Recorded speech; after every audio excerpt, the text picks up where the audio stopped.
ஹரஹர சங்கர மகாதேவ. திருச்சிற்றம்பலம். வெள்ளிக்கிழமை. வெள்ளிக்கிழமையில என்னென்ன காரியங்கள் செய்யலாம் செய்யக்கூடாது அப்படின்னு பார்ப்போம்.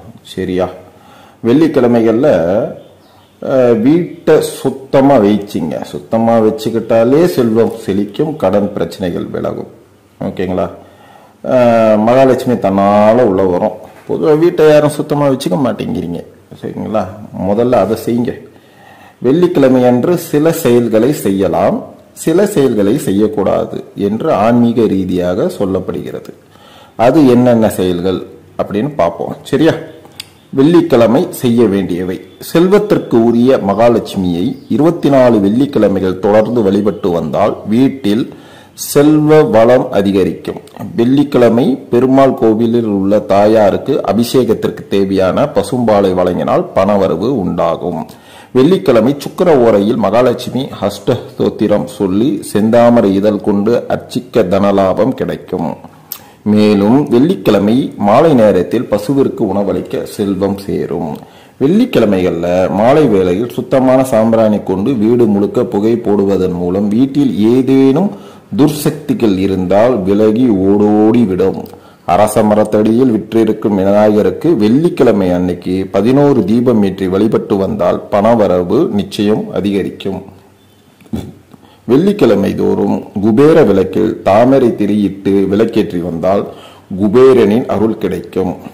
வெள்ளிக்கிழமை விரதம் இருப்பது மிகவும் விசேஷமானது.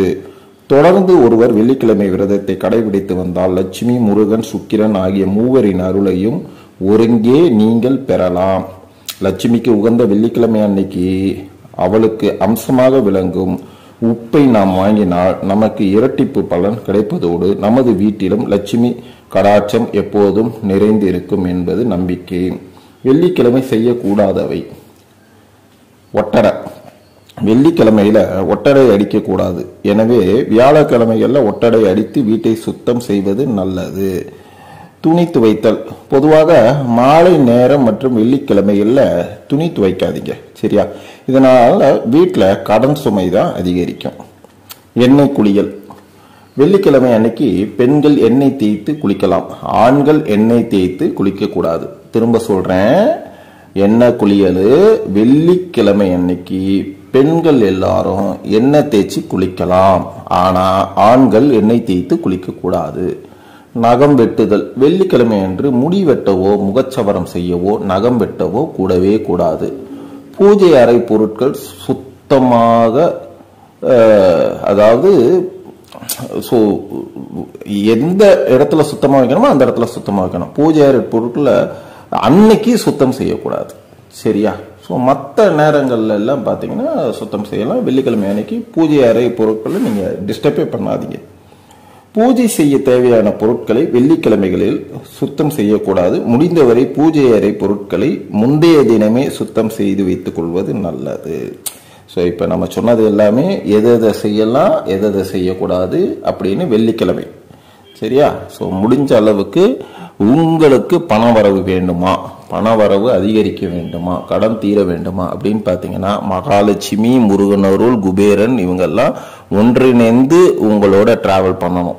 ஸோ அப்படின்னு பார்த்தீங்கன்னா அந்த வெள்ளிக்கிழமை வழிபாடு என்பது உகந்தது. ஸோ உற்றார் உறவினர்கள் நண்பர்கள் எல்லாருக்குமே இந்த செய்தியை, இந்த லிங்கை எல்லாருக்கும் அனுப்பி வைங்க. யான் பெற்ற இன்பம் இவ்வையகம் பெறட்டும் அப்படிங்கிற எண்ணத்தோட மற்றவர்களையும் கடைபிடிக்க சொல்லுங்க.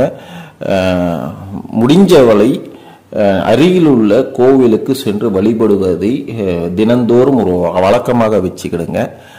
உங்களுடைய பிரச்சனைகள் அனைத்தும் தீரும். நல்லதே நடக்கும், நல்லதே நடக்கட்டும். நாராயணா. வாழ்க வளமுடன், வாழ்க வளமுடன், வாழ்க வளமுடன்.